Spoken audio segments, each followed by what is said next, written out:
Nous sommes la première immigration au Québec depuis quasiment une décennie. Mais nous sommes paradoxalement la moins dense. Il n'y a pas de densité. Pourquoi? Parce que nous sommes juste une somme d'individus, mais nous ne formons pas une communauté en réalité. Après les tristes événements et tragiques événements de Québec de janvier 2017, où 6 pères de famille ont perdu la vie dans 2 de notre communauté algérienne, on s'est juste aperçu que malgré tant d'années d'immigration, on ne nous connaissait pas. Nous sommes devenus invisibles par rapport à la communauté d'accueil. Ils ne sont pas connus parce que peut-être qu'ils sont trop bien intégrés. On ne sait pas qui sont ces Algériens, qui se cachent derrière le mot communauté algérienne.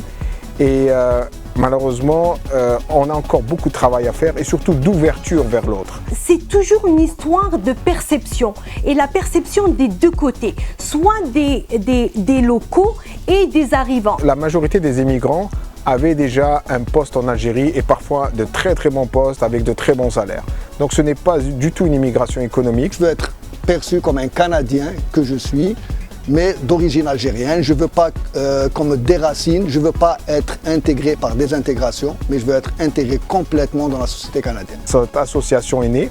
Le but, c'est surtout d'essayer de promouvoir l'image de l'Algérien. Qui est cet Algérien? Celui que vous allez retrouver dans les entreprises québécoises et canadiennes, celui que vous allez retrouver dans les hôpitaux qui va vous soigner, l'ingénieur qui vous construit vos immeubles, vos ponts, vos routes. Tous les gens qui sont bien intégrés ont vécu des difficultés à leur arrivée. Il y a des gens qui sont là depuis 30 ans, depuis 20 ans, etc., dans des domaines divers et variés. Ces gens-là, ça leur a pris du temps pour s'adapter, pour connaître la culture canadienne en général et québécoise en particulier. Et donc, ces gens-là ont besoin de transmettre et de communiquer leurs difficultés pour faire gagner aux nouveaux arrivants du temps. Nos enfants, ils ont grandi, on n'aimerait pas qu'ils aient les mêmes problèmes que nous avons vécu, nous, à notre arrivée ici. Les gens qui sont intégrés vont jouer le rôle de modulateur pour faciliter leur intégration en expliquant la perception des gens qui habitent ici et en prenant en compte la culture et les croyances des Algériens qui arrivent.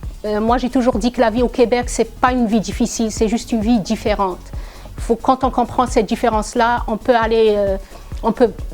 peut s'intégrer beaucoup mieux et surtout aller chercher son intégration au marché de l'emploi. Je prends juste un exemple, un ingénieur en informatique qui est là depuis 30 ans, qui sait comment ça fonctionne, qui va expliquer un peu qu'est-ce qu'on demande ici pour un ingénieur qui arrive. On a fait le même parcours, en fait, les mêmes X, les mêmes Y, les mêmes intégrales, les mêmes différentiels. Donc, personnellement, j'ai passé les examens de l'ordre, donc un programme de 5 années en 1 mois et demi. Et ça a été facile pour moi. Donc, c'est les mêmes études, sauf qu'il faut comprendre comment que ça marche ici. Nous sommes une valeur ajoutée à cette province et à ce pays et non pas un problème. Et ça, il faudrait que notre société d'accueil le sache une fois pour toutes, parce que c'est comme ça qu'on pourra avancer et surtout éviter à nos enfants de vivre les mêmes obstacles qu'on a vécus. Donc le but, c'est justement la promotion de la culture et la reconnaissance de l'Algérien au sein de cette société algérienne qui participe activement à l'essor de cette province et de ce pays.